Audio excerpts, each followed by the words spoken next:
What's going on, guys? Welcome back to the shelf, and today we are talking about Ash, the new film from Flying Lotus, starring Aaron Paul and Eiza González. First things first, this will be a spoiler-free review, so if you're just looking to get some general thoughts on this film, then you are in the right place. So just jumping right into it, I saw no trailers for this movie, so I had really no idea what to expect. So the thing that actually put this movie on my radar was I saw that Lee from Drum Dums, I guess he had seen the movie early at an early screening, and his thumbnail that I saw seemed to suggest that he had enjoyed the movie quite a bit.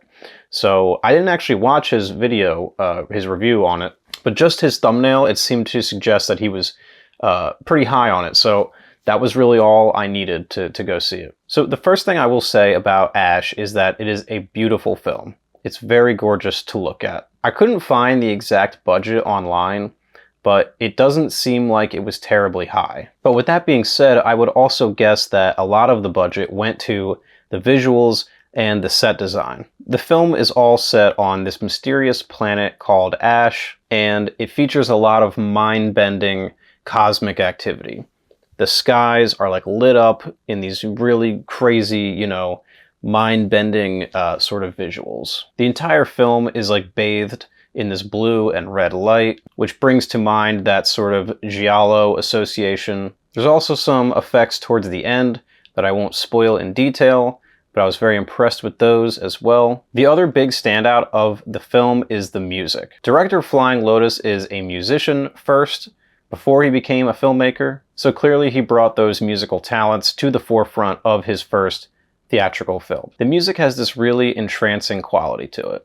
It uses a lot of these synths, as well as these like droning, hypnotic rhythms that really pair nicely with the visuals that I mentioned. So the fact that the music and the visuals are so great is not shocking considering that this movie was made by a musician, but it also might further explain why some of the other elements of the film are kind of lacking. So story-wise, this movie left a lot to be desired. The structure of the film is an issue for me. It begins chronologically about halfway through the actual timeline of events of the film, and then we get exposition about what happened in the beginning through like flashbacks and video logs. So because of this, it becomes difficult for me to get invested in any of the characters. They're kind of doing an homage to Alien with this crew of this sort of space station. In this case, it's like a little settlement on this planet. And we're meant to, infer that these guys have spent a lot of time together and,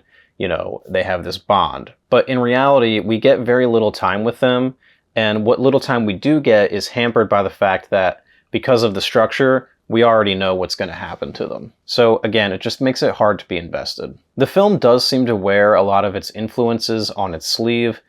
Like I said, there's a bit of Alien in here, which is kind of the benchmark against which all sci-fi horror is measured against. But there's also a lot of like Lovecraftian, cosmic horror stuff, Call of Cthulhu, and there's even a little bit of like Dead Space in there as well for you gamers out there. So ultimately, the story is playing second fiddle to these really grandiose visuals and all of the musical elements. Story-wise, it is nothing that you haven't already seen before. What's there is really elevated by the presentation, but it's not something you're going to leave the theater like blown away by. There are some moments of levity, some moments of comedy. There's some scenes that feature this like medical robot, and it performs autopsies, and it delivers the results in a very sort of blunt way, and it's very, heightened for comedic effect. And there, the very few spots in the film that, introduce elements of comedy. So those were a welcome addition in what is otherwise a pretty bleak film. I want to talk about Aaron Paul here for a moment. He is the co-lead of the film, and I have some thoughts on him. Unfortunately for this movie, his presence here really does not elevate things at all. Aaron Paul's trajectory after Breaking Bad has been very interesting. Because of the success of that show, I feel like it's been very difficult for him to get out from underneath the shadow of Jesse Pinkman. He's an incredible actor. There's like no doubt about that. If you've seen Breaking Bad, then you can attest to that. But somehow, outside of that show, I have yet to see him really deliver a noteworthy performance. Sadly, this film is no exception. So Eiza González is left to carry the weight of the film, and she does so well enough. She isn't really given much to work with, though, on a story level, as I've said, but regardless, I enjoy seeing her in things, and this was really no exception. So in conclusion, I dug certain aspects of this film, but other aspects really left me wanting more. I think it's really awesome that Flying Lotus got this opportunity to make this film. He really has a distinct style, and his musical ability is really put to good use, so I'm down to see whatever the guy does next. And I hope he gets a lot of opportunities from this, I really do. I hope a lot of people go and check this thing out. I know I'm not the highest on it, but that's just me. You guys might not be as bothered by the somewhat derivative story and the lack of just overall narrative thrust that this movie just simply doesn't have. So yeah, it could be, you know, a situation where your mileage will vary. Would I recommend this movie? Well, I'll put it this way. I'm definitely more positive on it than I was negative. I went into this really liking it. Like the first 10 to 15 minutes really had me hooked, and I was ready to give this thing, you know, a really high rating, but it kind of tapers off throughout the middle, really picks up towards the end.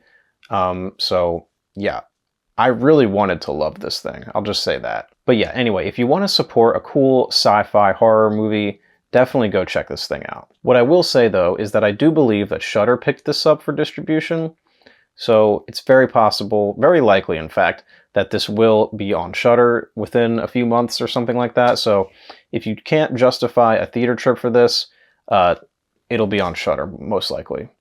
But I will say that if you do go to the theater, as I said, the two best things about this movie are the visuals and the music, which are going to be very elevated by a theater trip. So if that's something that you prioritize, you should definitely go see this in theaters then. Alright guys, so that is my review of Ash. Please let me know down in the comments what you guys thought of this movie. If you've seen it, definitely curious to hear what other people are thinking about this one. So like the video if you liked it, subscribe if you haven't. We talk about new movies, old movies, physical media, and horror in general. So with all that said, please take care and watch more movies.